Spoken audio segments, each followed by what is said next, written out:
Welcome to this edition of Market Mantra, in which we give you a complete update on the economic, business and stock market news of the day.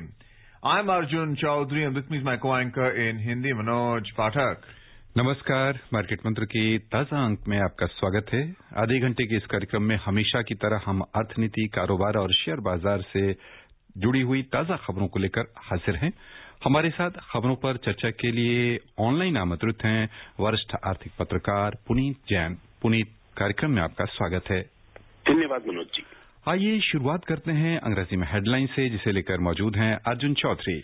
Prime Minister Narendra Modi releases another installment of financial benefits under the Pradhan Mantri Samman Nidhi Yojana. RBI data shows country's manufacturing sector registered contraction of 4.3% in the second quarter, and European Union and United Kingdom sign a post-Brexit trade deal. प्रधानमंत्री नरेंद्र मोदी ने प्रधानमंत्री किसान सम्मान निधि योजना के अंतर्गत वित्तीय लाभ की अगली किस्त लाभार्थी किसान परिवारों को जारी की। भारतीय रिजर्व बैंक के आंकड़ों के अनुसार चालू वित्त वर्ष की दूसरी तिमाही में विनिर्माण क्षेत्र में 4.3% की गिरावट आई और यूरोपीय संघ तथा ब्रिटेन के बीच ब्रेक्सिट के बाद कारोबारी समझौते पर हस्ताक्षर किए गए।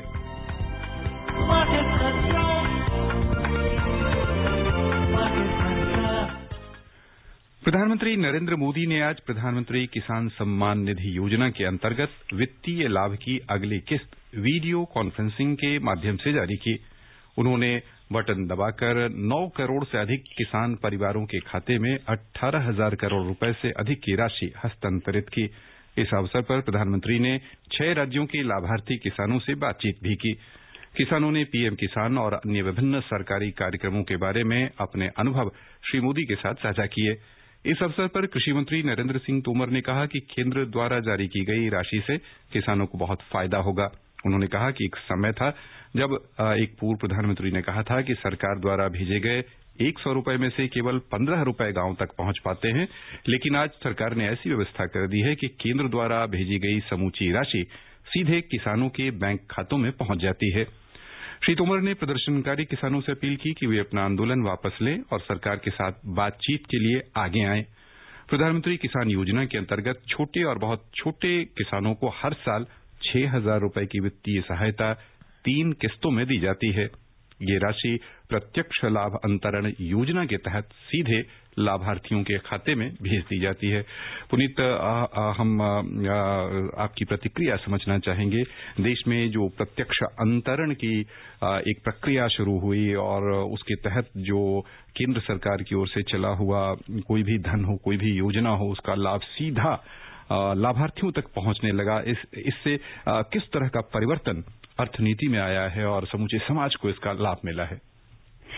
मनोज जी, देखिए, आपने जो बात कही कि डायरेक्ट बेनिफिट ट्रांसफर यानी सीधे जो लाभार्थी हैं, जिन परिवारों को ये सहायता मिलनी चाहिए, हम उनके सीधे उनके बैंक अकाउंट्स में ये पैसा जाता है और एक ही साथ कोई इसमें डिले नहीं होता, कोई बिचौलिया इसमें नहीं होता, कोई उनको सर्टिफिकेशन या कागजात या किसी अफसर के चक्कर नहीं काटने पड़ते।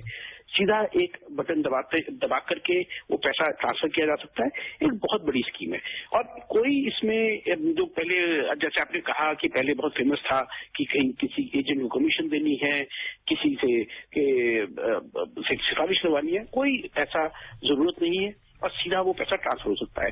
ये जो आज ट्रांसफर करा प्रधानमंत्री ने, करीब 18,000 करोड़ रुपए, आपने बताया कि 9 करोड़ परिवारों को देश भर में, एक्सेप्ट इन वेस्ट बंगाल जहां पर ये प्रोसेस नहीं हो पाया because of state government, but बाकी जो स्टेट्स हैं वहां पर 9 करोड़ परिवारों को ये लाभ मिला और ये करीब 6th इंस्टॉलमेंट है जो पीएम किसान सम्मान निधि योजना में दी गई। अगर इस अमाउंट को हम मिला लें तो करीब 1,10,000 करोड़ रुपया अभी तक सरकार किसानों को अकाउंट्स में ट्रांसफर कर चुकी है। और देखिए, यदि हम इसको इकोनॉमिक नजर से देखें, एक तरफ तो ह्यूमन इसको एंगल देख सकते हैं कि भाई जो बिल्कुल छोटे किसान हैं, बहुत छोटे किसान हैं, जिनको इसकी मदद की जरूरत है, उनको ये पूरा लाभ मिल रहा है, which is very good socially. लेकिन साथ में अगर इकोनॉमिक नजरिए से देखें तो ये 1,10,000 करोड़ रुपया जो सरकार ने डिसबर्स किया है अभी तक इस स्कीम के तहत, वो सारा रूरल इकोनॉमी में उसका खर्चा हुआ है और रूरल इकोनॉमी को उससे बहुत लाभ मिला है। एक छोटा गांव लेते हैं जिसमें 200-250 परिवार होते हैं किसान के, और यदि हम 2000 रुपए की बात करें तो करीब 5 लाख रुपया एक छोटे गांव की इकोनॉमी में एक बारी में वहां पर इनकम ऐड होती है। और अगर जीडीपी देखें तो 20 लाख रुपया एक गांव में की जीडीपी में एडिशन होता है। ये एक बहुत बड़ा नंबर है, एक बहुत ही इफेक्टिव नंबर है, जिससे कि मुझे लगता है कि जो यदि हम रूरल इकोनॉमी जो रेजिलियंस देखी है हमने, even during the days of lockdown, even during the days of pandemic, वो उसकी जो मुख्य कारणों में से एक कारण रहा है इस तरह की स्कीम्स। तो मुझे लगता है बहुत ही सोशली भी बहुत रेलिवेंट है और इकोनॉमिकली भी बहुत रेलिवेंट है ये स्कीम्स। पुनीत, हम आपका ध्यान कृषि कानूनों को लेकर आकर्षित करना चाहेंगे और उस पर आपकी प्रतिक्रिया समझना चाहेंगे। हालांकि गतिरोध काफी लंबे समय से बना हुआ है और अपने अपने पक्ष को लेकर आंदोलन चल रहे हैं या अपनी बातें रखी जा रही हैं। कुल मिलाकर जो कृषि क्षेत्र में एक यानी गतिरोध को तोड़ने के, विकास दर को बढ़ावा देने के लिए जो नए परिवर्तन हुए हैं कानून के माध्यम से, वो किस रूप में कह लें कि लाभप्रद साबित हो सकते हैं आने वाले दिनों में, या अर्थव्यवस्था को किस रूप में ये प्रभावित करेंगे? मनोज जी, 3 लॉज जो हैं जिनकी बात करते हैं, काफी लोगों को इसकी डिटेल्स नहीं मालूम, लेकिन 3 लॉज हैं इसमें। एक लॉ है जो कि मंडियों से फार्मर्स को कहते थे कि आपको जबरदस्ती अपनी लोकल मंडी में ही सामान बेचना होगा, उससे उनको फ्रीडम मिली है, वो कहीं भी चाहे अपना सामान बेच सकते हैं। दूसरा जो एसेंशियल कमोडिटीज एक्ट, जिसके तहत स्टॉक्स लिमिट्स लगाते थे और जिससे कि व्यापारी या जो स्टॉकिस्ट थे या किसान अपने सामान को स्टॉक नहीं कर पाता था, वो उन्होंने लिमिट हटाई है। और तीसरा जो फॉरवर्ड आप कॉन्ट्रैक्ट कर सकते हैं या कंपनियों के साथ आप कॉन्ट्रैक्ट कर सकते हैं, उसके ऊपर प्रतिबंध हटाया है। ये तीनों यदि आप देखें तो इसमें फार्मर्स को इन तीनों लॉज के साथ हटाने से उनको फ्रीडम दी गई है अपने सामान को प्रोड्यूस करने की, कहीं भी बेचने की, और वो यदि वो उसको वाजिब दामों पर नहीं बेच पाते तो उसको स्टोर कर सकते हैं, वो कोल्ड स्टोरेज में डाल सकते हैं या वो अपने पास स्टोर कर सकते हैं। तो इससे तो किसानों को फ्रीडम मिलती है। जो रियल प्रोटेस्ट है वो मिनिमम सपोर्ट प्राइस को लेकर है। कुछ किसान, एक वर्ग है जो चाहता है कि जो मिनिमम सपोर्ट प्राइस है सरकार उसको लेकर लॉ बनाए। अभी तक वो पॉलिसी है, एक इकोनॉमिक पॉलिसी है, लेकिन वो चाहते हैं कि इसको बना के एक लॉ बनाया जाए जिससे कि मिनिमम सपोर्ट प्राइस सरकार हमेशा देती रहे। ये एक बहुत ही छोटे वर्ग, एक बहुत ही लिमिटेड 1-2 स्टेट्स में और कुछ 2-3 क्रॉप्स हैं, उसी को लेकर के ये उनको ही फायदा होगा किसानों को। उनका नजरिया भी ठीक है अपने आप में कि वो चाहते हैं कि उनकी इनकम या उनकी जो प्रेजेंट जो बहुत अच्छी प्रॉस्पेरिटी है वो मेंटेन रहे। लेकिन मुझे लगता है कि ज्यादातर यदि आप किसान देखें देश भर में, उनको इससे कोई असर नहीं पड़ता। और इसीलिए मुझे लगता है कि जो ये प्रोटेस्ट है ये सिर्फ 1 या 2 या 3 स्टेट्स को ही में लिमिटेड है और व्यापक लेवल पे आप देखेंगे ये प्रोटेस्ट नहीं हो रहे। मेरा अपना मानना यह है कि सरकार definitely should listen to farmers, और अगर उनके कोई जेन्युइन कंसर्न्स है उनको रिमूव करना चाहिए। पर इन तीनों लॉज को लेकर मेरा ये फर्म ओपिनियन है कि ये तीनों लॉज को हटाने से किसानों को बहुत फायदा होगा और आने वाले समय में एक काफी बड़े पैमाने पर हम देखेंगे एग्रीकल्चर इनकम्स जो है, फार्मर्स की इनकम्स है, वो बढ़ेंगी। Puneet, how does a farmer take a decision on which crop to plant unless the farmer knows that it will be sold at the time of harvest? So you have forward contracts with companies, private companies, which are looking to purchase it from the farmer. Will they enter into forward contracts? But in the absence of a minimum support price, does a farmer have a backup or what is a farmer's insurance if the private sector does not buy that crop, or there is some circumstance under which it's not able to realize the income from the sale of the crop? So Arjun, you are right. I mean, so farmers, this has been a concern. In fact, that was the whole logic of why MSP was introduced in the first place. However, what has happened is that MSP is now being misused to some extent by a certain section of farmers, because they know that let's say wheat or rice will have a minimum support price. So India is today producing wheat and rice which is far in excess of the country's needs. A lot of money is going into these crops in stocking these items at which the country does not need. So it is public money which gets passed on in terms of stocking grains which we don't need, and that money could actually be used to support other farm producers. But that doesn't happen because there is an MSP and government is mandated to divert this money to buying 2 or 3 crops under the MSP. So what is happening is the entire money is being cornered by a few crops and a few farmers. And that is the whole problem with the MSP system. I think government, what it is trying to do is, it is trying to increase the social net to other crops also, to cover vegetables. See, while wheat and rice, etc., and certain pulses, they get MSP support, but every year we hear about tomatoes being thrown on the streets because there is no MSP, and government does not have the resources to go and support those prices. We know about onions, the prices go very high and then they crash. So what is happening is MSP for a few crops has created this distortion in the system. I think government, and government cannot, let us look at it logically, government cannot go and support the price of every crop.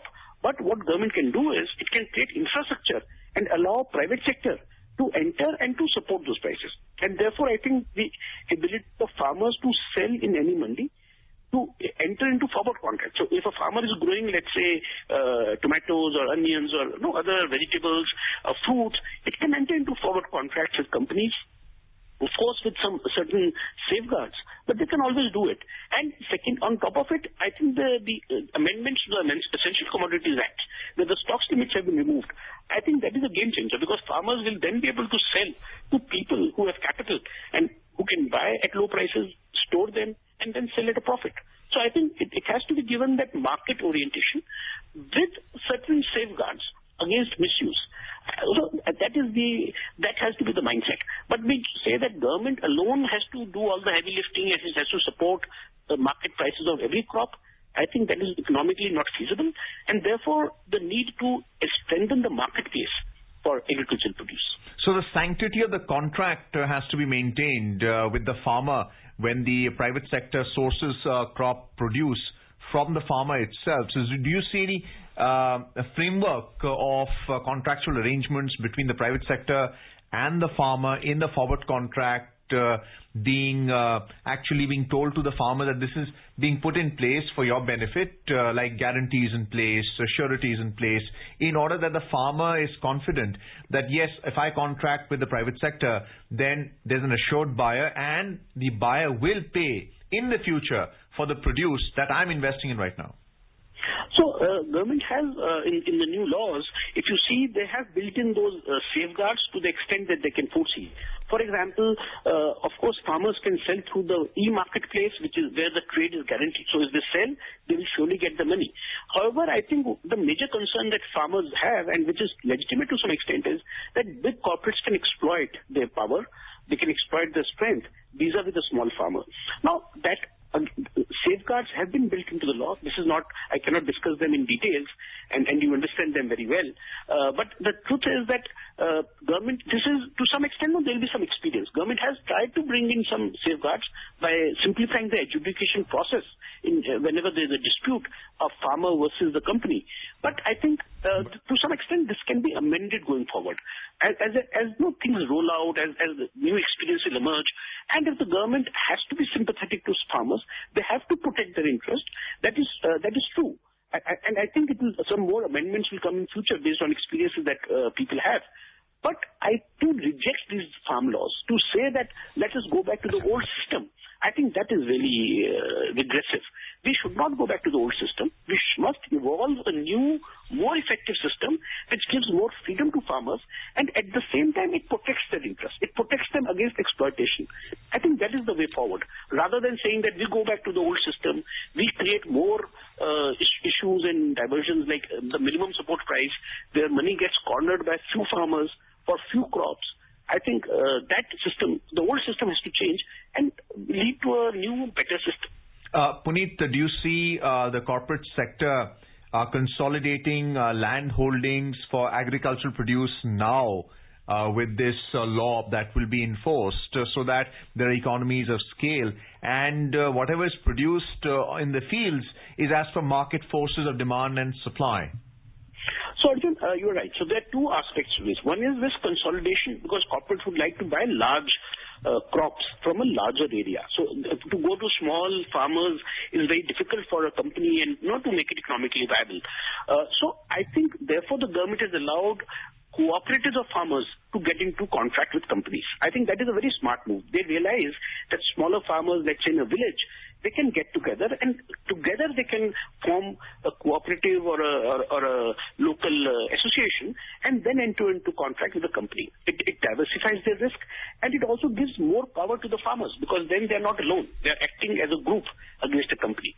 So I think that is a very smart move to do, and the government has allowed this in these farm laws, that they can form a cooperative and then they can enter into a contract with the company.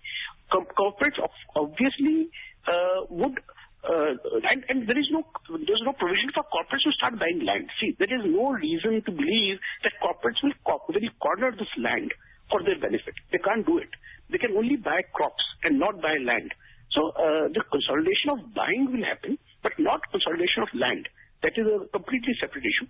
And so I think all these misgivings have led to this fears in the minds of small farmers that they will lose their land holdings or they will become slaves to large corporations. That is not true. The laws have enough safeguards. I think what needs to be done is the government gradually has to educate the farmers about the benefits of these. It's a long process, not easy, because there are so many biases and so many vested interests, not easy to communicate, but that is the only way forward. I think farmers will need to learn the intricacies of these, to be educated on the benefits, and I think then they will start welcoming these changes. So Puneet, very briefly, the model is based on the milk production cooperatives that have already been put up under the earlier policy of the milk revolution that is much talked about. Absolutely. I think you've done, you've given absolutely the correct example. And the white revolution or the milk revolution which started in Gujarat and which is now rampant all over the country, that is really the model, because cooperatives are formed, they entered into contracts with corporations to supply milk. And small households, every small household with a few cows was able to benefit from this white revolution. I think you're right. This is the way forward. This is the model forward, going forward. And absolutely, I think that is what. And eventually, I think this will win. This will win. So, Puneet, let's have a look at our second headline story now. The country's manufacturing sector returned to the recovery mode with a softer contraction of 4.3% year-on-year in the second quarter of this fiscal in terms of nominal sales, according to the RBI data. The manufacturing sector had contracted over 41% in the first quarter because of countrywide lockdowns after the spread of COVID-19 in the country.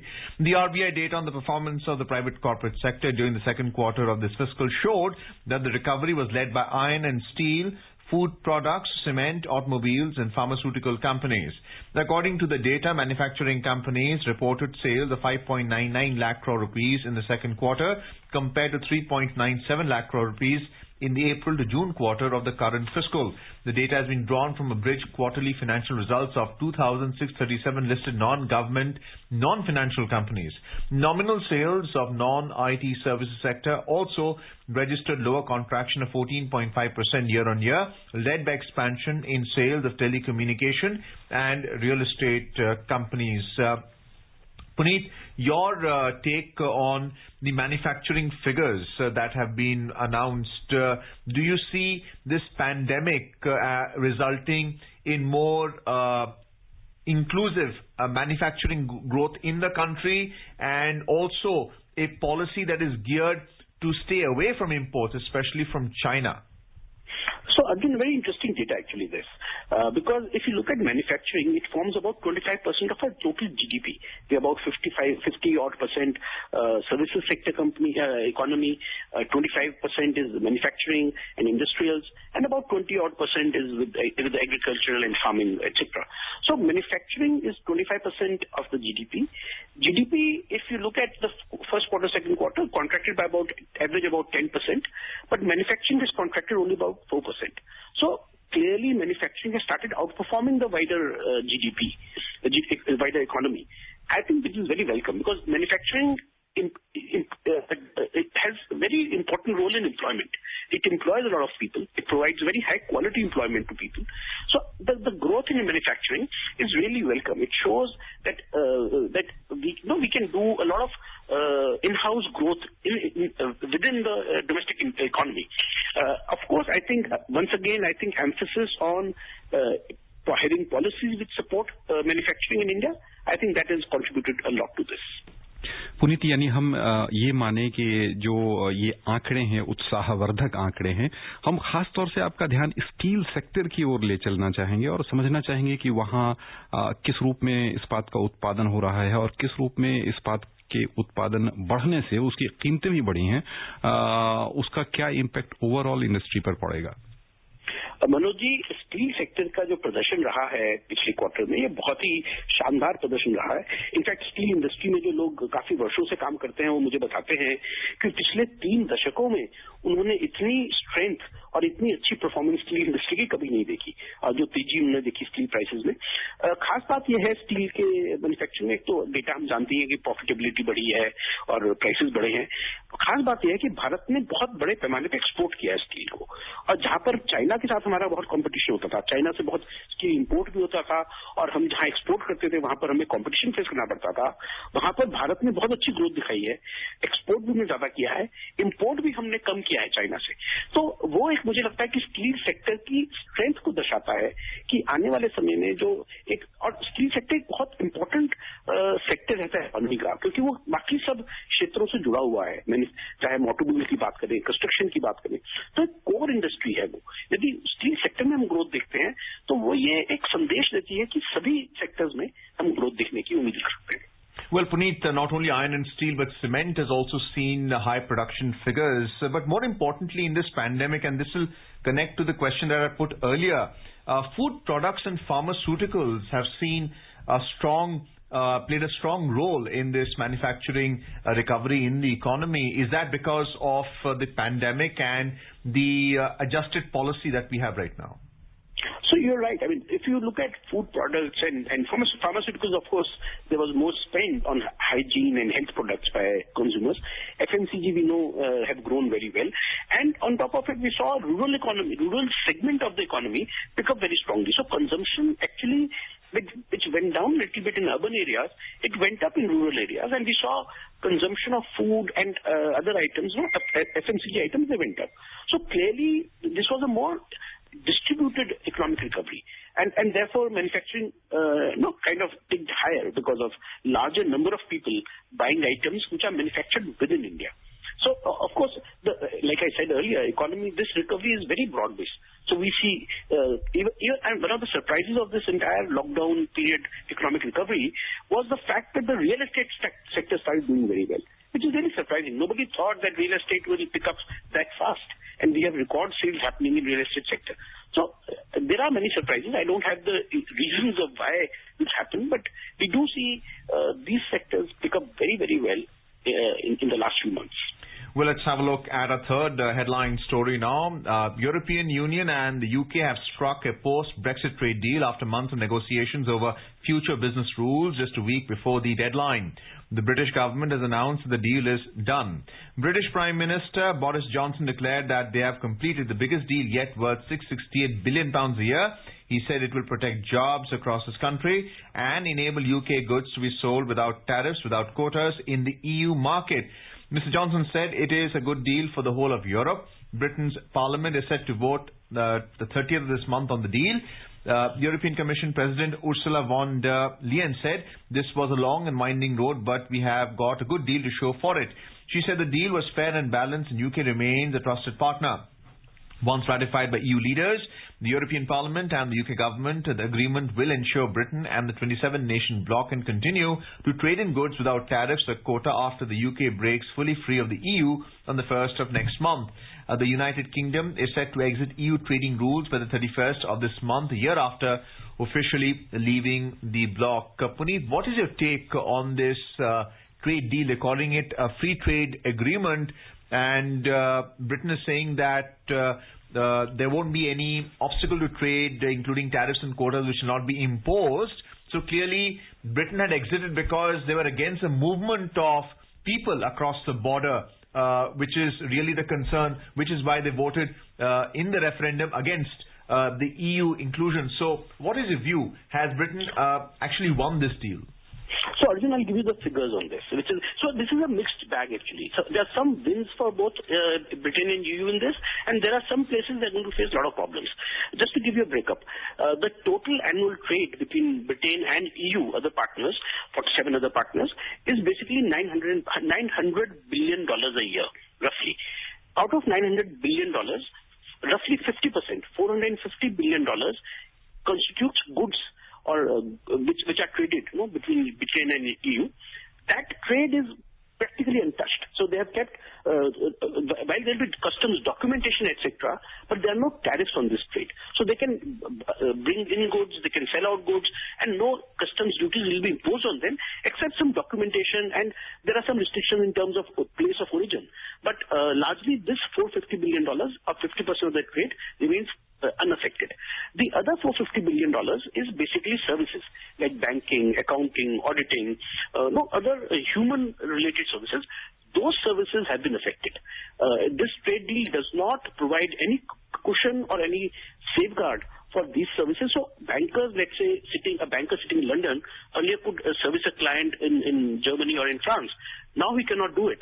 He has to register in European Union and open an office there, and only then he can provide that service. So services part, $450 billion, that will get affected. They will not be able to move there. So the people in London or banks in London will have to open offices in European Union, and then they can do some work.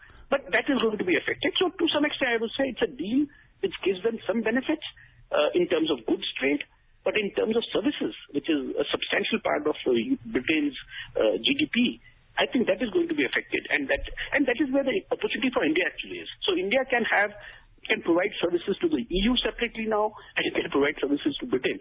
So that is the place probably India can benefit out of this deal. यानी कुल मिलाकर हम समझें कि दोनों पक्षों के बीच जो समझौता हुआ उससे भारत भी लाभान्वित ही होगा आखिरकार। हाँ, मुझे लगता है कि हमारे लिए एक अपॉर्चुनिटी, एक विंडो ऑफ अपॉर्चुनिटी जरूर इसके अंदर खुली है सर्विसेज सेक्टर के लिए। Well, let's have a look at the U.S. market now. On Wall Street, key indices ended slightly higher yesterday in a shortened session as investors headed into the long Christmas weekend with hopes that an imminent stimulus agreement, a Brexit deal, and the ongoing vaccine rollout will spell brighter days in the coming year. The U.S. House of Representatives blocked President Donald Trump's attempt to change a $2.3 trillion coronavirus relief and government spending package after Trump insisted on $2,000 direct payments to Americans. The move cast doubt as to whether the package passed by Congress last Monday would be signed into a law and raise the threat of a partial government shutdown. Meanwhile, Britain reached a trade deal with the EU after months of negotiations, just days before leaving the trade bloc.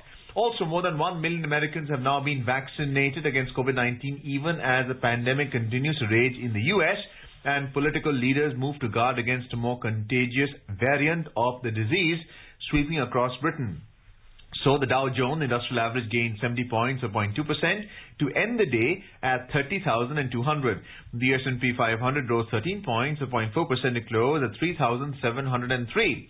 And the Nasdaq Composite Index added 34 points to 12,805. Puneet, we're running out of time. A very brief take on President Trump. So I think among his last acts, he wants to give this extra benefit or cash to American families. Good for him, good for American economy, I guess. But I think the change is now at hand, and we will see the new policies by the Democratic government, Democratic administration which is coming in. But I think good for the US economy really. बस यहीं पर श्रोताओं की ओर से पुनीत हम आपको बहुत-बहुत धन्यवाद देना चाहेंगे। धन्यवाद Manoj ji. And before we close, a reminder of the headlines. Prime Minister Narendra Modi releases another installment of financial benefits under the Pradhan Mantri Samman Nidhi Yojana. RBI data shows country's manufacturing sector registered contraction of 4.3% in the second quarter. And European Union and United Kingdom signed post-Brexit trade deal. And that's it in this edition of Market Mantra for now. Goodbye. Market Mantra.